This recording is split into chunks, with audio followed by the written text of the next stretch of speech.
నమస్తే అందరికి. చూస్తున్నారు కదా, మేమైతే ఈ రోజు అడవికి వెళ్తున్నాం ఆవులు కాపులా. ఈ విధంగా అయితే ఆవులు అనేది మేము కాస్తున్నాము. చూడండి, చాలా మొత్తం అయితే కొండలు అయితే చాలా పెద్ద పెద్ద కొండలు, చాలా ఎత్తులో కూడా ఉన్నాం. ఇక్కడ చాలా గాలి, అందువల్ల మనకు వీడియో కూడా సరిగ్గా రావట్లేదు. కొంచెం జలుబు పట్టింది, ఏమనుకోకండి ఫ్రెండ్స్. చూడండి ఫ్రెండ్స్, చూస్తున్నారు కదా, ఇది మా గిరిజన అందాలు. ఆ ప్రకృతిని ఎంజాయ్ చేయాలి. చూడండి, సూపర్ ఉంది కదా. మేమైతే ఆవులు కాపు వచ్చి చాలా చక్కగా నీట్ గా ఈ లొకేషన్స్ అయితే చాలా బాగుంది. ఇక్కడ నుంచి వ్యూ అయితే ఇంకా బాగుంది. కింద సైడ్ అయితే ఇంకా సూపర్ ఉంటది కదా. ఇదిగో వెళ్తున్నాను ఇప్పుడు నేను కిందకి. ఆ లొకేషన్ మీకు ఇప్పుడు కన్ఫామ్గా చూపిస్తాను, మీకు నచ్చుతుంది. చూడండి చూడండి ఫ్రెండ్స్, నేనైతే చాలా ఎత్తులో ఉన్నాను. చూస్తున్నారు కదా, అదే మా ఊరికి వెళ్ళే రోడ్ అన్నమాట. చూస్తున్నారు కదా, చాలా ఎత్తులో ఉన్నాను. ఇది ఎక్కడో కాదండి, అల్లూరి సీతారామరాజు జిల్లాలోనే ఉంది లొకేషన్. హాయ్ అని పెడితే మీకు ఫుల్ డీటెయిల్స్ పెడతాను. చూడండి, అదిగో కనిపిస్తుంది కదా కిందన ఊరు, అదే మా ఊరు అన్నమాట.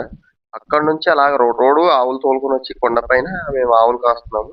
చూడండి, ఫుల్ వ్యూలే, ఎటు చూసినా బాగుంది. సరే ఫ్రెండ్స్, పాడర్ బాయ్, పల్లెటూరు పాడర్ బాయ్ ని తప్పకుండా సబ్స్క్రైబ్ చేసుకోండి. మీ సపోర్ట్ ఉండాలి.